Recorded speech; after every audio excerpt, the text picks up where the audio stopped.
ఈ రోజుల్లో కాలంతో వయసుతో సంబంధం లేకుండానే డయాబెటిస్ బారిన పడుతున్నారు చాలా మంది. ఒకసారి డయాబెటిస్ ఉన్నట్లు నిర్ధారణ గనక అయితే మనం తినే ఆహారపైన దృష్టి పెట్టాల్సి ఉంటుంది, లేదంటే ప్రమాదం పొంచి ఉంటుంది.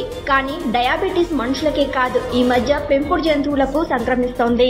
వినడానికి ఈ విషయం ఆశ్చర్యంగా ఉన్నా ఇది అక్షరాల నిజం. మనుషులకు మాదిరిగానే కుక్కలు, పిల్లులు వంటి పెంపుడు జంతువులు నేటి కాలంలో వయసుతో జాతితో సంబంధం లేకుండా డయాబెటిస్ బారిన పడుతున్నాయి. కానీ పెంపుడు జంతువులకు డయాబెటిస్ ఉందో లేదో తెలుసుకోవడం ఎలా అనే విషయంలో చాలా మంది విఫలమవుతున్నారు.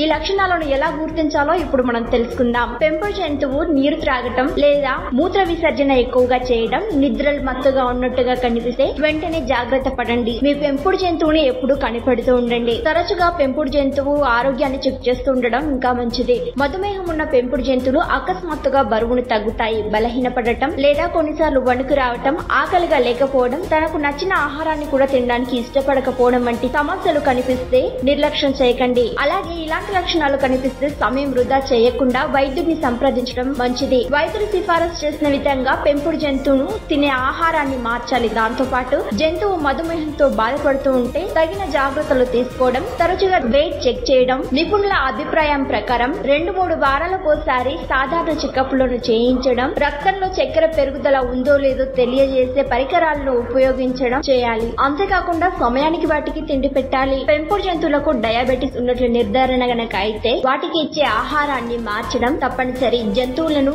జాతి, బరువును బట్టి అవి ఎలాంటి ఆహారం తీసుకుంటాయో వాటి రక్తంలో ఉండే చక్కెర స్థాయిలను చాలా తక్కువగా ఉండేట్లుగా చూసుకోవడం, ప్రతి 12 గంటల వ్యవధిలో రోజుకు 2 సార్లు లేదా ప్రతి 12 గంటల వ్యవధిలో ఓసారి వాటికి ఆహారం అందించాలి. అవసరమైన మోతాదులో ఇన్సులిన్ డాక్టర్ సలహా మేరకు ఇవ్వాలి. వాటికిచ్చే ఆహారంలో అధికంగా ఫైబర్స్ ఉండేలాగా చూసుకోవాలి. క్యారెట్, బ్రోకలీ వంటివి వాటి ఆహారంలో చేర్చడం మంచిది. ఎలాంటి ప్రాసెస్డ్ ఫుడ్ కు ప్రాధాన్యం ఇవ్వకపోవడం, తీపి ఆహారం అసలుకే ఇవ్వకుండా ఉంటే నీరు క్రమం తప్పకుండా ఇవ్వాలి. ఇక మనుషుల మాదిరిగానే పెంపుడు జంతువుల ఆరోగ్యాన్ని కాపాడడానికి వ్యాయామం అలవాటు చేయడం, అలాగే వాటిని ఆరు బయట ఆడుకోవడానికి తీసుకెళ్తూ ఉండడం వంటివి క్రమం తప్పకుండా చేయాలి. వీటి ద్వారా జంతువులు డయాబెటిస్ బారిన పడకుండా ఉంటాయని వైద్యులు తెలుపుతున్నారు.